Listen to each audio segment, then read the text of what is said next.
Sa isang iskinita sa Maynila, sa Calle Rizal, nakatayo ang isang maliit na labanderya na tinatawag na Labanderyang Tahimik. Malambing ang pangalan nito at nagbibigay ng kapayapaan. Tulad ng magiliw na mukha ng may-ari nito, si Aling Cora Santos. Mahigit 50 taong gulang na siya. Dati siyang mananahi sa isang pabrika ng tela. Nang huminto sa pagtatrabaho, kasama ang kanyang asawa, si Mang Tony Reyes, binuksan nila ang labanderyang ito para kumita ng pang-araw-araw na ikabubuhay. Hindi malaki ang lugar. Mga 30 metro kwadrado lang na may makipot na harapan. Sa likuran nito ay may lumang bahay na ginawang simpleng tirahan. Mula sa pagbubukang liwayway hanggang hating gabi, ang tunog ng umiikot na washing machine, ang pagpiga ng basang damit, at ang huni ng mainit na singaw ay laging naririnig mula sa silid. Puno ang maliit na iskinita ng regular na ritmo, tulad ng hininga ng buhay ng mga manggagawa sa isang siksikang pamayanan. Sanay na ang mga residente sa paligid na makita si Aling Cora na nakasuot ng duster. Ang buhok ay maayos na nakapusod, abala sa pagyuko sa pagitan ng tumpok ng malinis na puting damit. Samantala, si Mang Tony naman ay karaniwang nagbibisikleta ng kanyang lumang bisikleta upang maghatid ng labada sa mga customer. Kilala sila ng lahat sa paligid bilang isang mabait, masipag, at bihirang nag-aaway na mag-asawa. Ang mga regular na customer ay madalas pang nagbibiro na ang Labanderyang Tahimik ay tunay na akma sa pangalan nito. Ang paghatid ng labada doon ay nagbibigay ng kapayapaan sa puso. Hindi kailanman nawawala o nagpapalit ng damit. Ngunit walang sinuman ang nakakaalam na sa likod ng bakal na pinto na laging nakakandado sa pinakalikod na silid, kung saan may malaking imbakan ng mainit na tubig para sa pagbabad ng maruming damit na mahirap labhan, may nakatago na mahigpit na ipinagbabawal ni Aling Cora na pasukin ng sinuman. Laging mainit ang silid na iyon. Minsan may amoy sunog na malabong amoy, tulad ng nasusunog na plastik. Akala ng mga tao, galing iyon sa lumang dryer. Walang sinumang naghinala. Paminsan-minsan, naririnig ng ilang bata na naglalaro sa eskinita ang ingay ng bumubulwak na tubig sa gabi at iniisip na takip lang iyon ng kaldero na natanggal dahil sa pagkalimot. Ang ilang kapitbahay na masensitibo ay umamin pang ang nakakita ng kumikislap na pulang ilaw sa pagitan ng pinto kapag hating gabi. Ngunit sa isang lugar ng mga manggagawa na tulad nito, walang sinumang may oras para mag-abalang mag-alala. Ang alam lang ng lahat ay patuloy na nagpapatakbo ang Labanderyang Tahimik, tulad ng dati, ang mga customer ay nagdadala ng damit at pagkatapos ng ilang araw, kinukuha nila ito ng mabango at maayos. Hanggang sa isang mainit na hapon sa simula ng Hunyo, isang binibini ang dumating doon. Ang pangalan niya ay Maya Garcia, 28 taong gulang. Isang empleyado sa opisina ng isang travel agency malapit doon. Nagdala si Maya ng ilang set ng damit na pang-opisina at isang puting bestida para plansahin, habang sinasabi na babalikan niya ito kinabukasan ng hapon. Noon, si Aling Cora, na may kasamang matamlay na ngiti, ay nagsulat sa kanyang kwaderno at malumanay na nagsabi, "Bukas ng hapon na lang po, Ining Maya. Lalabhan ko ito ng napakalinis." Ang puting damit ay walang mansa. Tumango si Maya, nagpasalamat at umalis. Mukhang ordinaryong pangyayari yon, kaya walang sinumang nakapansin na yon ang huling pagkakataon na may nakakita kay Maya na buhay. Kinabukasan ng hapon, dumating ang kapatid ni Maya para sunduin siya para maghapunan. Ngunit hindi niya sinasagot ang telepono. Ang ipinadalang text message ay nagpapakita lang ng delivered nang walang reply. Akala ng kapatid na abala si Maya kaya umuwi na lang siya. Ngunit nang dumating ang gabi at tuluyang namatay ang cellphone ni Maya, nagsimulang magpanik ang pamilya. Kinabukasan ng umaga, hinanap nila siya sa opisina, pagkatapos ay sinundan ang huling address na nakasulat sa resibo ng labandera, ang Labanderyang Tahimik, sa Calle Rizal. Mukhang nagulat si Aling Cora nang makita ang pamilya ni Maya na dumating. "Ay, si Ining Maya? Ay! Nagdala siya ng labada kahapon pero hindi pa bumabalik. Akala ko abala siya," sabi niya na nanginginig ang boses at umiiwas ang tingin. Nagtanong ang kapatid ni Maya na may pag-aalala, "Nakita niyo po ba ang kapatid ko na lumabas dito, Aling Cora?" Sumagot si Aling Cora, "Hindi. Noong pumasok siya, pumasok ako sa loob para maglaba. Paglabas ko, siguro umuwi na siya." Ang sagot na iyon ay nagpatayo ng balahibo sa pamilya ni Maya. Agad silang nagulat sa himpilan ng pulisya ng Maynila. Nang dumating ang team ng SID sa lugar, biglang nanlamig ang kapaligiran sa makipot na iskinita. Agad na sinuri ng identification at forensic unit ang buong lugar. Sa simula, mukhang normal ang lahat, washing machine, plansa, mga rak ng damit na maayos na nakalagay ng walang senyales ng kaguluhan. Ngunit napansin agad nila ang malaking tangke ng tubig sa likod na sulok na naglalabas pa rin ng mainit na singaw, kahit na alas negatibo, 6 pa lang ng umaga. Hinawakan ng isang investigador ang ibabaw nito at nagulat. Napakainit ng tubig sa loob. Ang amoy ay matapang at kakaiba na nagiging sanhi ng pananakit ng lalamunan. Agad na namutla si Aling Cora. Hawak niya ang dulo ng kanyang duster. Nakatayo si Mang Tony sa tabi niya. Walang salita, si Inspector Benjo Cruz ay matigas na nagsabi, "Aling, maaari po ba naming buksan ang takip ng tangke na ito para suriin?" Sa isang iglap, bumalot ang matinding katahimikan sa silid. Ang tunog ng washing machine na karaniwang umuugong ay tila nawala na, nilamon ng mainit na hangin na nakabitin. Sa wakas, dahan-dahang tumango si Aling Cora. Nang buksan ang takip ng tangke, sumambulat ang mainit na singaw sa mukha ng lahat, sinundan ng matapang na amoy na nagpaurong sa kanila ng ilang hakbang. Walang nagsalita, tanging ang tunog ng metal nang mahulog ang takip sa sahig. Isang forensic officer ang nagtutok ng flashlight sa loob at ang ilaw ay sumasalamin sa ibabaw ng madilim na kulay ng tubig. Humangin ang sariwang hangin mula sa bakal na pinto, na nagpatindig sa isang piraso ng resibo sa mesa, na nagpapakita ng nakasulat na labanderyang tahimik, malinis, maingat, at mapagkakatiwalaan. Simula noon, ang maliit na iskinita sa Maynila ay hindi na kailanman naging tahimik. Kinabukasan ng umaga, walang sinuman ang nag-akalang ang sirena ng pulisya ay gaganap ng ganoon kadalas sa makipot na kalye. Naglinya ang mga forensic na sasakyan sa harap ng labanderyang tahimik na sumasara sa kalahati ng iskinita na karaniwang tahimik. Nagtatago ang mga residente sa likod ng bakal na bakod, bumubulong ng may pag-aalala at pagtataka. Ang ilan ay umamin na nakakita sila ng mga pulis na may dalang mga sako ng ebidensya, mga kamera para sa dokumentasyon, at mga kagamitan sa proteksyon, mga bagay na karaniwang lumalabas lamang sa malalaking kaso. Agad na nilagyan ng police line ang lugar, at ang mag-asawa, sina Aling Cora at Mang Tony, ay dinala sa istasyon ng pulisya para sa paunang pahayag. Mabilis na kumalat ang balita. Ang mga tao ay nagbubulungan lamang na may nawawala at marahil mayroon sa loob ng mainit na tangke ng tubig na yon. Sa opisina ng SID, si Inspector Benjo Cruz, isang investigador na may higit sa 10 taong karanasan, ay nakatitig sa unang ulat. Ayon sa ulat, ang biktima ay si Maya Garcia, ipinanganak noong 1997. Isang empleyado ng opisina na naiulat na nawawala pagkatapos dumating sa labanderya noong hapon ng ika-26. Ipinakita ng CC footage sa dulo ng iskinita na pumasok siya sa loob, ngunit hindi na kailanman naitala na lumabas. Natuklasan ng technical team na patay ang CC sa loob ng labanderya sa eksaktong oras. Isang napakakakaibang bagay. Nalaman din nila na ang tubig sa malaking tangke ay pinalitan ng bago noong gabing iyon, at ang temperatura ng tubig ng suriin kinabukasan ng umaga ay napakataas pa rin para sa normal na kondisyon. Ibinigay ni Eric Reyes, ang forensic doctor, ang paunang resulta. Sa loob ng tangke, may mga labi ng organikong materyal na kahawig ng tissue ng tao.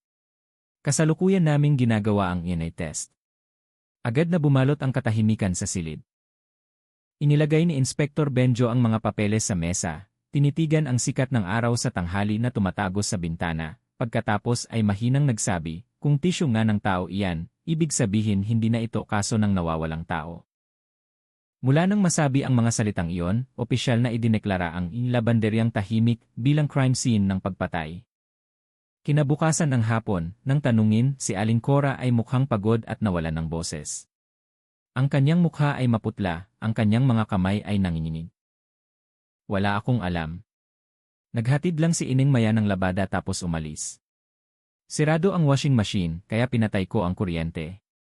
Wala akong sinaktan, sabi niya.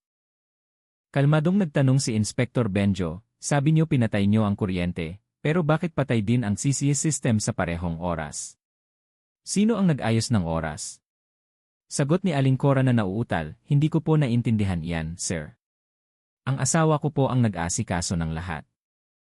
Lumipat ang tingin ni Inspektor Benjo kay Mang Tony. Ang mahigit 50 taong gulang na lalaki, may payat na katawan, maitim na balat, at malungkot na mata dahil sa kakulangan sa tulog, ay nakaupo ng tahimik. Magkahawak ang dalawang kamay, pagkatapos ay mahinang nagsabi, "Nasa labas po ako noong araw na yon, naghatid ng labada. Gabi na ako umuwi." Ngunit ipinakita ng data ng lokasyon mula sa kanyang cellphone na nasa labanderya siya buong hapon. Mas malala pa, may maliit na paltos sa kanyang kamay, tila kakagaling lang sa paghawak ng mainit na bagay. Sa kalmado ngunit matalas na tono, nagtanong si Inspektor Benjo, "Mang Tony, gusto kong malaman ang totoo. Ano ang nangyari sa pagitan ng asawa nyo at ni Ining Maya noong gabing iyon?" Nanahimik ng matagal ang lalaki. Rinig ang kanyang mabigat na paghinga.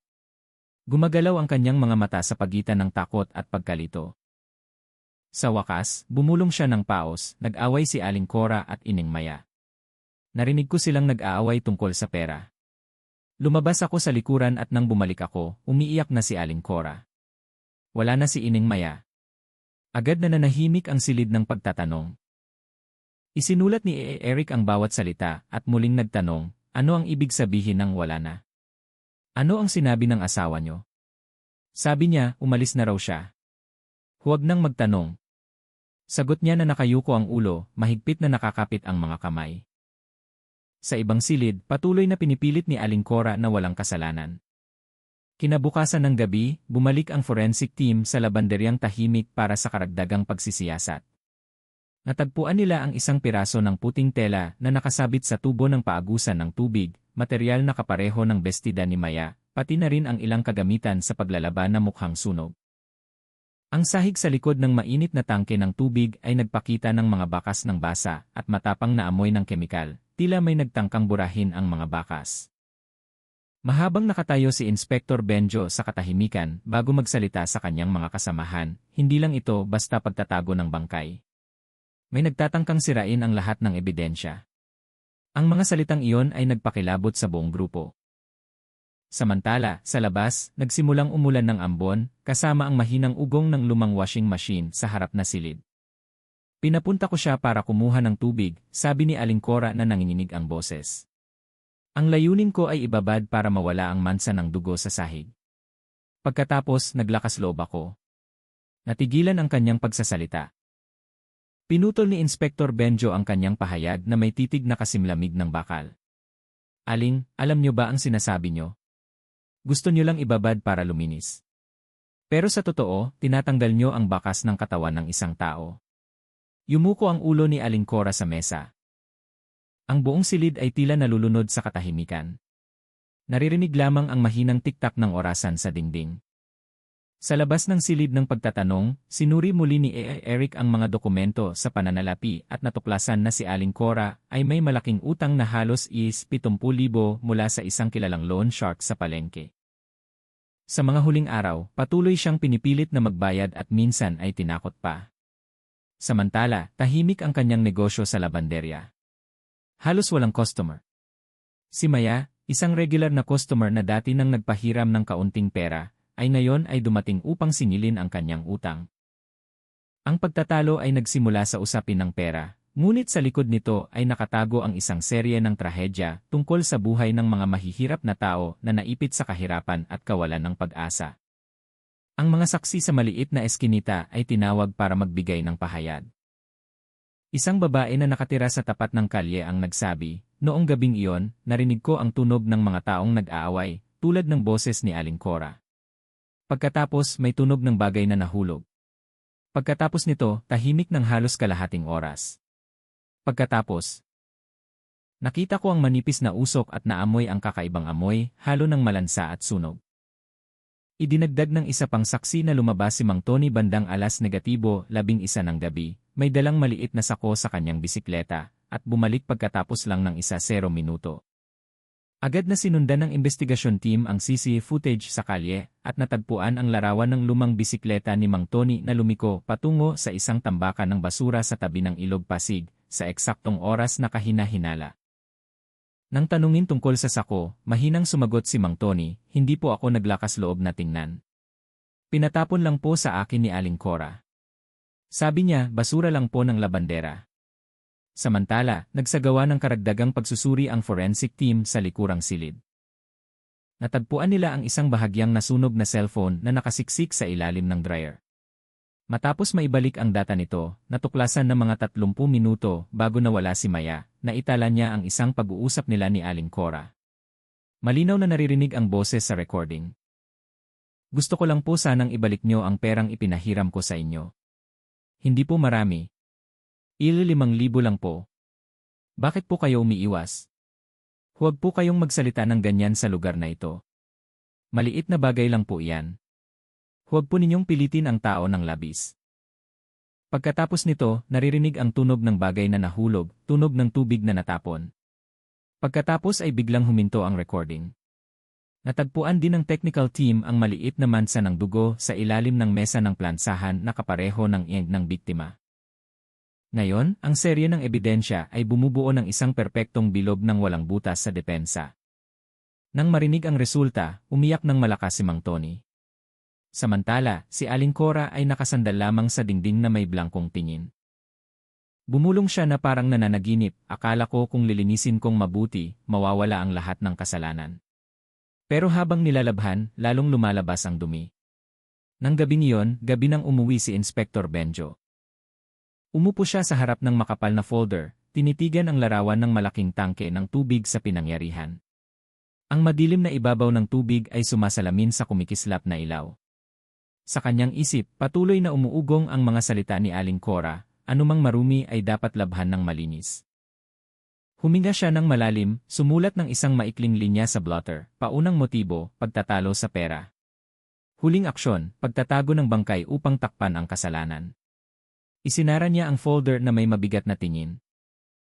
Alam niya sa kanyang puso na sa likod ng kasong ito, may nakatagong kwento ng mga taong nawasak ng kahirapan, takot, at kasakiman. Kinabukasan, pagkatapos ng pag-aresto, sinuyod muli ng investigasyon team ang labanderyang tahimik ng buong buo. Sa madilim na sulok ng likurang silid, natagpuan nila ang isang mas maliit na tangke ng tubig na naglalaman ng mga labi ng malapot na likido na may mga bakas ng sunog sa metal na dingding. Ipinakita ng paunang pagsusuri na ang likidong iyon ay naglalaman ng soda ash at industrial bleach. Karaniwan itong ginagamit para alisin ang matitinding mansa sa damit. Ngunit sa napakatindi nitong konsentrasyon, kayang tunawin ng likidong iyon ang tissue ng tao sa loob ng ilang oras.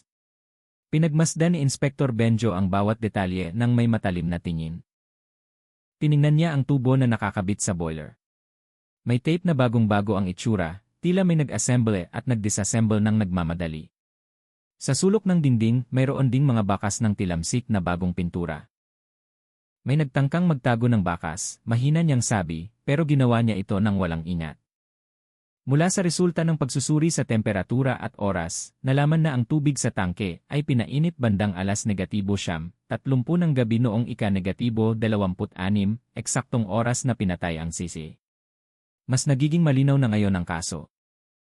Ngunit mayroon pa ring isang bagay na nagtataka sa investigasyon team, paano nagawang maging kalmado at sistematiko ni Aling Cora sa paglilinis ng mga baka sa loob lang ng isang gabi. Binalikan ni Inspector Benjo si Mang Tony. Mukhang pagod ang lalaki, namumula ang mga mata, paos ang boses dahil sa buong gabing walang tulog. Mahina niyang sinabi na parang nagkukwento ng masamang panaginip. Hindi po ako naglakas loob na tingnan. Sabi po ni Aling Cora, kung aamin ako, masisira ang pamilya namin. Naririnig ko lang po ang tunog ng tubig na kumukulo, naamoy ko ang amoy ng sunog, pero hindi po ako naglakas loob na magtanong.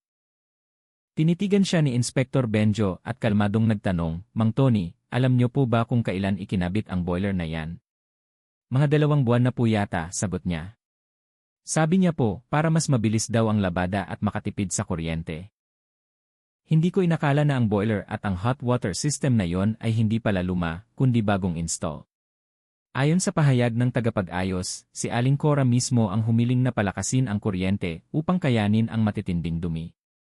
Nagpatahimik ang katotohanan iyon kay Inspector Benjo. Lahat ng kagamitan para sa krimen ay inihanda ng matagal bago ang insidente. Ibig sabihin, hindi ito biglaan kundi pinlano. Sa karagdagang paghahalughog, natagpuan din ng mga pulis ang lien card na nakapangalan kay Maya Garcia na nakatago sa drawer ng mesa. Halos lahat ng pera sa account ay na-withdraw na, ilang oras lamang matapos na iulat na nawawala si Maya. Ang fingerprints sa RIE machine ay tumugma kay Mang Tony. Nang tanungin, nanginginig siya at umamin, pinapagawa po sa akin ni Aling Cora na i-withdraw ang pera. Sabi niya po, pambayad daw sa utang ni Maya na naiwan. Natakot po ako kaya sinunod ko po. Malakas na tinapik ni Inspector Benjo ang mesa. Mang Tony, alam niyo pong nawawala na ang biktima pero patuloy niyo pa ring winidraw ang pera niya. Hindi po yan takot, Mang Tony, kasabwat kayo.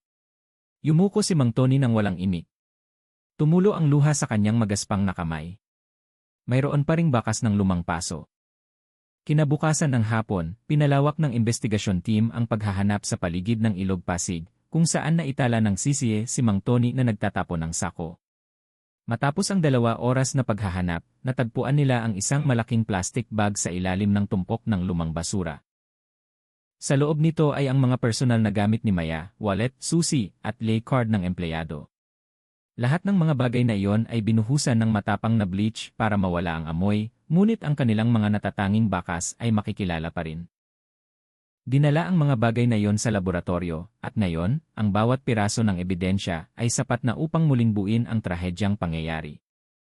Kinabukasan ng gabi sa istasyon ng pulisya, sa wakas ay inamin ni Aling Cora Santos ang lahat ng kanyang ginawa.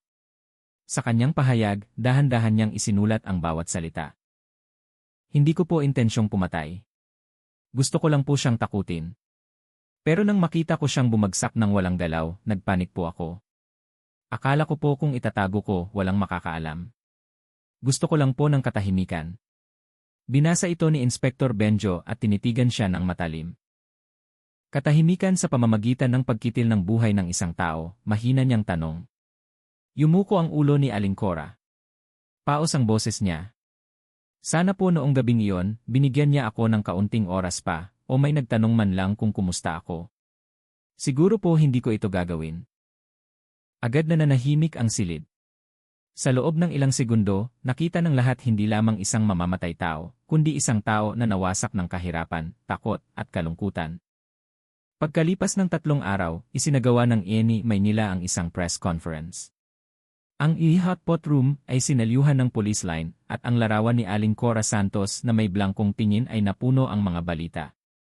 Binalot ng katahimikan at takot ang mga residente ng lungsod.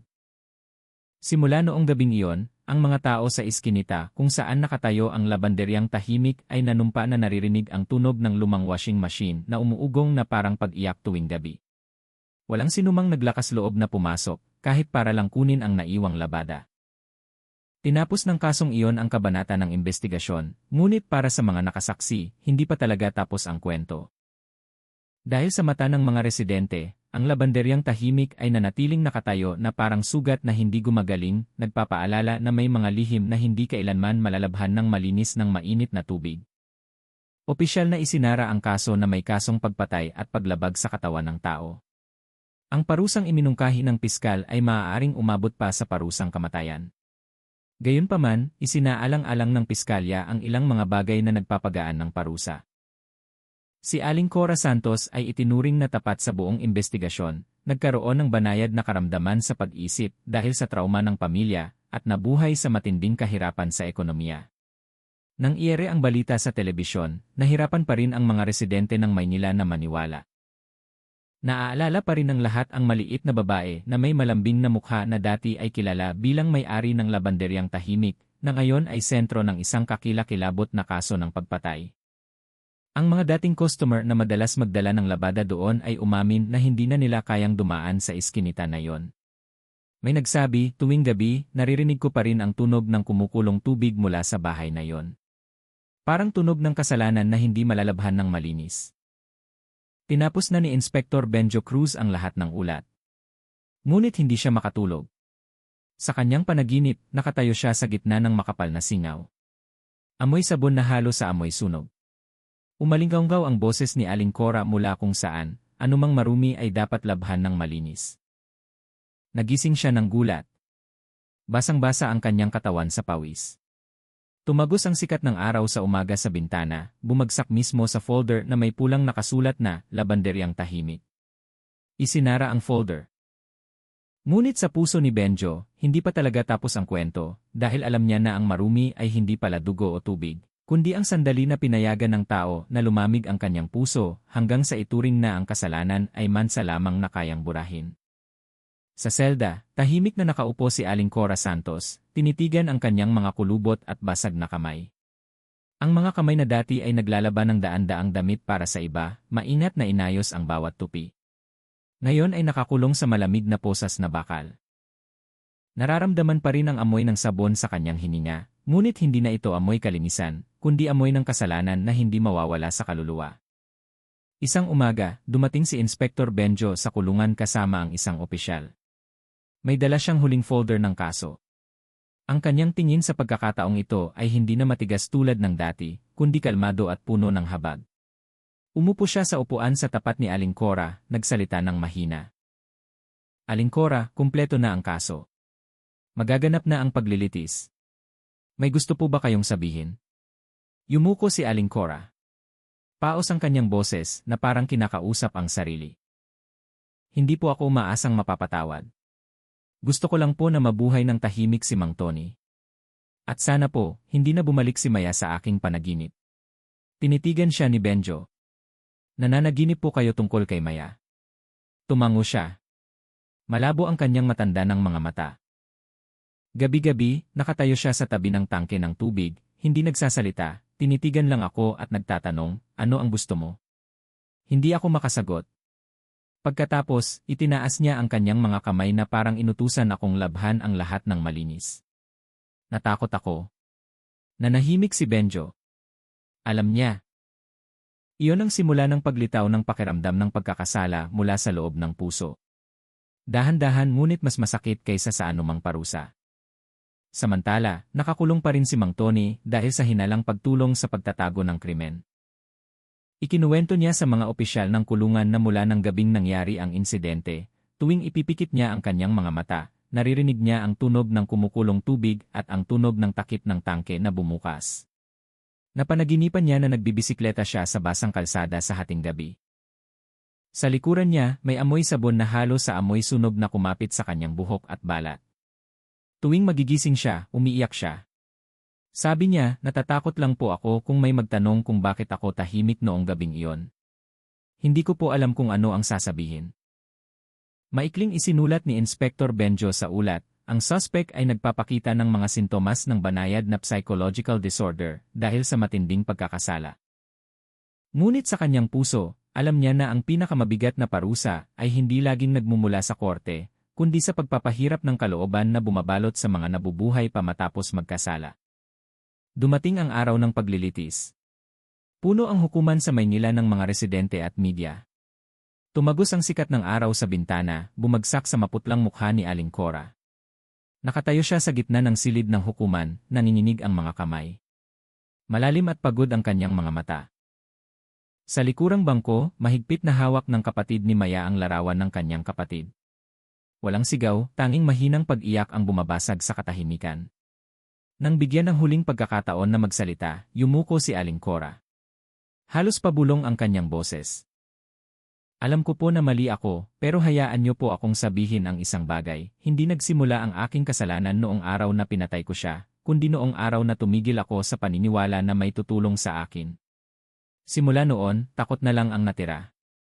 Ang korte ay nagpataw ng parusang habambuhay na pagkakakulong kay Aling Cora Santos, isinasaalang-alang ang kanyang katapatan at mga espesyal na kondisyon.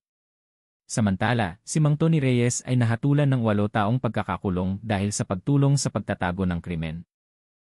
Agad na nanahimik ang silid ng hukuman. Walang masamang tao na bumagsak. Tanging isang matandang babae ang naglakad ng nakayuko palabas ng silid ng hukuman na may mukha na puno ng pagsisisi. Isang buwan pagkatapos, bumalik si Inspector Benjo sa makipot na eskinita kung saan nakatayo dati ang labanderyang tahimik. Nakaalis na ang singboard. Sarado ng mahigpit ang bakal na pinto. Makapalang alikabok sa hawakan ng pinto. Matagal siyang nakatayo at nakatitig, tila naririnig pa rin ang tunog ng lumang washing machine mula sa nakaraan. Lumabas ang isang matandang kapitbahay at nagwalis, bumubulong, kawawa naman siya. Dati mabait siya, sadyang sa bandang huli natakot siyang makita ng mga tao na mahirap siya. Tumango si Benjo. Naalala niya ang huling linya sa folder ng kaso, mula sa takot, kayang gawin ng tao ang anumang krimen. Kinuha niya sa bulsa ang isang lumang promissory note na isinulat ni Aling Cora para kay Maya, at matagal niya itong tinitigan bago sinindihan ng apoy. Dahan-dahang nasunog ang papel, umikot na dala ng hangin sa hapon hanggang sa mawala sa kulay kahel na liwanag. Para kay Benjo, tapos na ang kwento ng labanderyang tahimik, ngunit ang tunog ng kumukulong tubig, ang amoy ng sabon na halo sa sunog, at ang blangkong tingin ni Aling Cora Santos sa silid na puno ng singaw ay nananatili sa kanyang alaala, tulad ng mga kulubot sa puso na hindi kailanman mapapatag. Opisyal na isinara ang kaso na kilala ng publiko bilang Labanderyang Mautay sa Maynila. Inalis ang pangalan ng labanderyang tahimik mula sa signboard, ngunit nanatili itong buhay sa alaala ng mga residente, tulad ng isang sugat na hindi gumagaling. Ang maliit na bahay na dati ay sinalyuhan ay ibinenta na ngayon, ngunit walang sinumang mamimili ang naglakas loob na pumasok. Ang mga tao ay nagsasabi, tuwing hating gabi, dumaan ka sa harap ng lugar na iyon, maririnig mo pa rin ang tunog ng tubig na kumukulo at ang amoy ng kemikal na bumubulwak sa hangin. Sa bilangguan, lalong humina si Aling Cora Santos. Ikinuwento ng mga opisyal ng bilangguan na tuwing umaga ay laging humihingi siya ng kaunting sabon para labhan ang kanyang mga kamay, kahit na malinis naman ang kanyang mga kamay. Minsan, nakaupo siya at tinitigan ang langit mula sa likod ng rehas. Bumubulong, kung kaya ko lang labhan muli ang buhay ko, hindi ko pipiliin ang mainit na tubig. Ang mga salitang iyon ay nagpakilabot sa sinumang nakarinig. Inilipat si Mang Tony sa ibang pasilidad ng kulungan at nagtatrabaho sa isang gawaan ng kahoy. Sabi ng mga tao, gumagawa siya ng mga mesa at kabinet ng napakalinaw, ngunit hindi kailanman humahawak ng bagay na bakal o makintab na metal. Nang tanungin kung bakit, sumagot lang siya, dahil ang kislap na iyon ay nagpapaalala sa akin ng isang bagay na gusto kong kalimutan. Paminsan-minsan, naaalala pa rin ni Inspector Benjo Cruz ang kaso. Tuwing nakikita niya ang mainit na singaw na bumubulwak mula sa isang karinderya ng sopas sa umaga sa gilid ng kalsada, naamoy niya muli ang sabon na halo sa amoy sunog. Naaalala niya ang blangkong tingin ni Aling Cora at ang mahinang tunog mula sa tangke ng tubig noong umagang puno ng takot. Para kay Benjo, ang kasong ito ay hindi lamang isang legal na dokumento, kundi isang aral tungkol sa kawalan ng pag-asa at nakamamatay na katahimikan sa loob ng tao. Isang taon pagkatapos, bumalik siya sa iskinita na yon. Sa lugar kung saan nakatayo dati ang labanderyang tahimik, nakatayo na ngayon ang isang maliit na tindahan. Sabi ng bagong may-ari, minsan, may dumarating na tao na may dalang bulaklak, inilalagay sa harap ng pinto. Pagkatapos ay tahimik na umalis. Hindi namin alam kung sino sila. Siguro pamilya ni Maya. Matagal na nakatayo si Benjo at tinitigan ang bagong singboard. Humangin ang sariwang hangin sa hapon, nagpatindig sa singboard ng dahan-dahan. Naglabas ng mahinang tunog na parang tunog ng kumukulong tubig mula sa malayo, isang tunog na mukhang ordinaryo, ngunit minsang yumanig sa buong lungsod. Ipinikit niya ang kanyang mga mata. Sa kanyang isip, naririnig niya ang huling mga salita ni Aling Cora Santos, hindi laging marumi ang kasalanan. Nalimutan lang ng tao kung paano ito labhan ng may tapat na puso. Pagkatapos ay dahan-dahang umalis si Benjo, iniwan ang iskinita na ngayon ay tahimik na muli, isang lugar na dati ay saksi ng isang krimen na ipinanganak mula sa kalungkutan at takot na kalimutan.